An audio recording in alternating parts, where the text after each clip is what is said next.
I am honored to have this invitation to address the annual meeting of the Dallas Citizens Council, joined by the members of the Dallas Assembly, and pleased to have this opportunity to salute the Graduate Research Center of the Southwest. It is fitting that these two symbols of Dallas progress are united in the sponsorship of this meeting, for they represent the best qualities, I am told, of leadership and learning in this city. And leadership and learning are indispensable to each other. The advancement of learning depends on community leadership for financial and political support, and the products of that learning, in turn, are essential to the leadership's hopes for continued progress and prosperity. It is not a coincidence that those communities possessing the best in research and graduate facilities, from MIT to Caltech, tend to attract the new and growing industries. I congratulate those of you here in Dallas who have recognized these basic facts through the creation of a unique and forward-looking Graduate Research Center.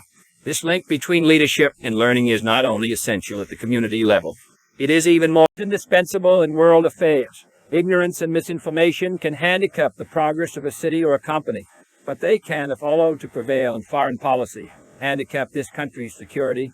In a world of complex and continuing problems, in a world full of frustrations and irritations, America's leadership must be guided by the lights of learning and reason, or else those who confuse rhetoric with reality and the plausible with the possible will gain this popular ascendancy with their seemingly swift and simple solutions to every world problem. But there will always be dissident voices in the land, expressing opposition without alternatives, finding fault but never favor, perceiving gloom on every side, and seeking influence without responsibility. Those voices are inevitable, but today other voices are heard in the land. Voices preaching doctrines wholly unrelated to reality, wholly unsuited to the 60s, doctrines which apparently assume that words will suffice without weapons, that vituperation is as good as victory, and that peace is a sign of weakness. At a time when the national debt is steadily being reduced in terms of its burden on our economy, they see that debt as the greatest single threat to our security. At a time when we are steadily reducing the number of federal employees serving every 1,000 citizens, they fear those supposed hordes of civil servants far more than the actual hordes of opposing armies. We cannot expect that everyone, to use the phrase of a decade ago, will talk sense to the American people. But we can hope that fewer people will listen to nonsense, and the notion that this nation is headed for defeat through deficit, or that strength is but a matter of slogans, is nothing but just plain nonsense. I want to discuss with you today the status of our strength and our security, because this question clearly calls for the most responsible qualities of leadership and the most enlightened products of scholarship. For this nation's strength and security are not easily or cheaply obtained, nor are they quickly and simply explained. There are many kinds of strength, and no one kind will suffice. Overwhelming nuclear strength cannot stop a guerrilla war. Formal pacts of alliance cannot stop internal subversion. Displays of material wealth cannot stop the disillusionment of diplomats subjected to discrimination. Above all, words alone are not enough. The United States is a peaceful nation, and where our strength and determination are clear, our words need merely to convey conviction, not belligerence. If we are strong, our strength will speak for itself. If we are weak, words will be of no help. I realize that this nation often tends to identify turning points in world affairs with the major addresses which preceded them. But it was not the Monroe Doctrine that kept all Europe away from this hemisphere. It was the strength of the British fleet and the width of the Atlantic Ocean. It was not General Marshall's speech at Harvard which kept communism out of Western Europe. It was the strength and stability made possible by our military and economic assistance. In this administration also, it has been necessary at times to issue specific warnings. Warnings that we could not stand by and watch the communists conquer Laos by force, or intervene in the Congo, or swallow West Berlin, or maintain offensive missiles on Cuba. But while our goals were at least temporarily attained in these and other instances, our successful defense of freedom was due not to the words we used, but to the strength we stood ready to use on behalf of the principles we stand ready to defend. This strength is composed of many different elements, ranging from the most massive deterrents to the most subtle influences, and all types of strength are needed. No one kind could do the job alone. Let us take a moment, therefore, to review this nation's progress in each major area of strength. First, as Secretary Nimmer made clear in his address last Monday, The strategic nuclear power of the United States has been so greatly modernized and expanded in the last 1,000 days by the rapid production and deployment of the most modern missile systems that any and all potential aggressors are clearly confronted now with the impossibility of strategic victory and the certainty of total destruction. If by reckless attack they should ever force upon us the necessity of a strategic reply, in less than 3 years, we have increased by 50% the number of Polaris submarines scheduled to be enforced by the next fiscal year, increased by more than 70%. Our total Polaris purchase program, increased by more than 75%. Our Minuteman purchase program, increased by 50% the portion of our strategic bombers on 15 Minuteman, and increased by 100% the total number of nuclear weapons available in our strategic armed forces. Our security is further enhanced by the steps we have taken regarding these weapons to improve the speed and certainty of their response, their readiness at all times to respond, their ability to survive an attack, and their ability to be carefully controlled and directed through secure command operations. But the lessons of the last decade have taught us that freedom cannot be defended by strategic nuclear power alone. We have, therefore, in the last 3 years accelerated the development and deployment of tactical nuclear weapons and increased by 60% the tactical nuclear forces deployed in Western Europe. Nor can Europe or any other continent rely on nuclear forces alone.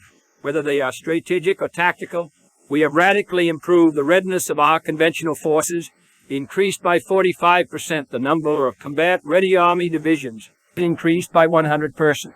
The procurement of modern Army weapons and equipment, increased by 100%. Our ship construction, conversion and modernization program, increased by 100%.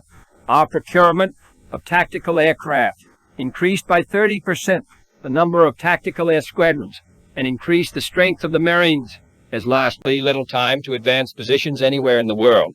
We have increased by 175% the procurement of airlift aircraft, and we have already achieved a 75% increase in our existing strategic airlift capability. Finally, moving beyond the traditional roles of our military forces, we have achieved an increase of nearly 600% in our special forces, those forces that are prepared to work with our allies and friends against the guerrillas, saboteurs, insurgents, and assassins who threaten freedom in a less direct but equally dangerous manner. But American military might should not and need not stand alone against the ambitions of international communism.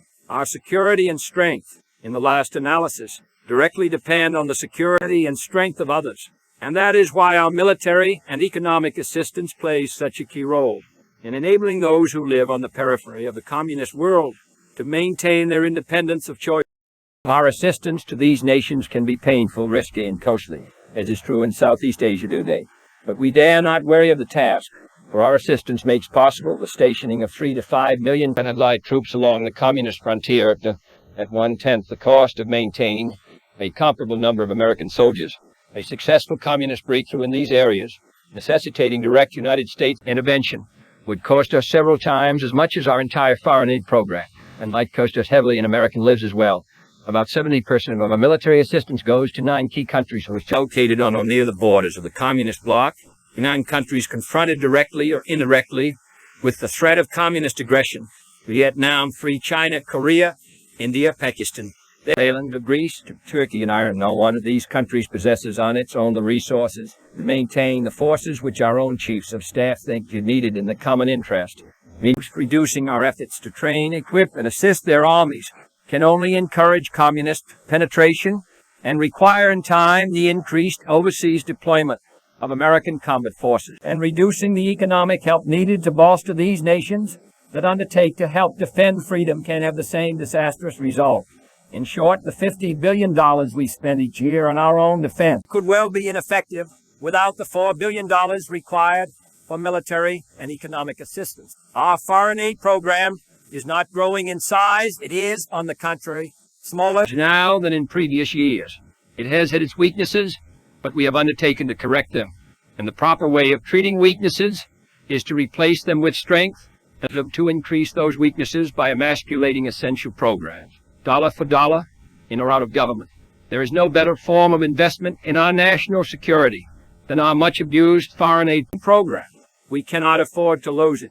we can afford to maintain it, we can surely afford. For example, to do as much for our 19 needy neighbors of Latin America as the communist bloc is sending to the island of Cuba alone. I have spoken of strength largely in terms of the deterrence and resistance of aggression and attack, but in today's world, freedom can be lost without a shot being fired.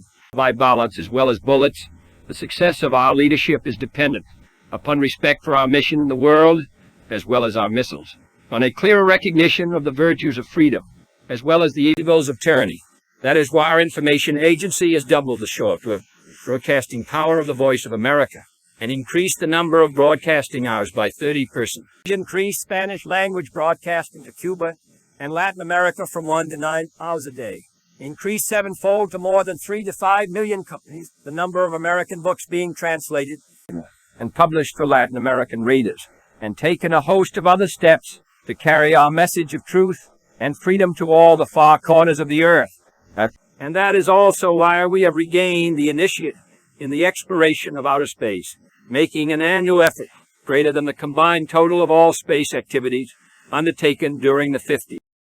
Launching more than 130 vehicles into Earth orbit, putting into actual operation valuable weather and communication satellites, and making it clear to all that the United States of America has no intention of finishing second in space. This effort is expensive, but it pays its own way, freedom, and for America. For there is no longer any fear in the free world that a communist lead in space will become the American free enterprise system. In short, our national space effort represents a great gain and a great resource of our national strength, and both Texas and Texans are contributing greatly to this strength. Finally, it should be clear by now that a nation can be no stronger abroad than she is at home.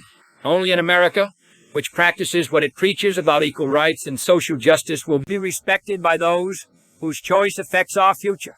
Only in America, which has fully educated its citizens, is fully capable of tackling the complex problems and perceiving the hiddenness of our system and society.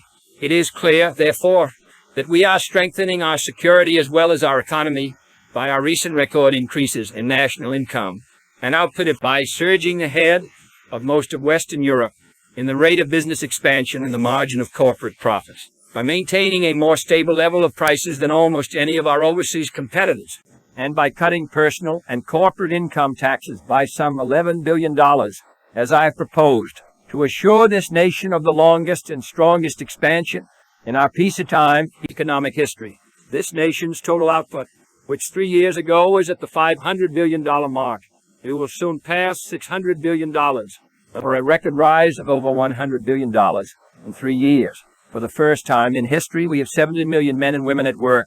For the first time in history, average factory earnings have exceeded $100 this week. For the first time in history, corporation profits after taxes, which have risen 43% in less than 3 years, have an annual level of $27.4 billion. My friends and fellow citizens, I cite these facts and figures to make it clear that America today is stronger than ever before. Our adversaries have not abandoned their ambitions. Our dangers have not diminished.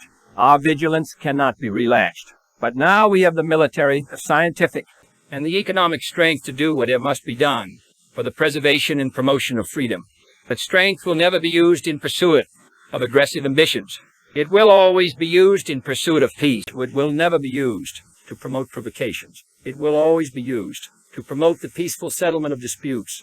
We in this country, in this generation, are by destiny rather than choice the watchmen on the walls of world freedom.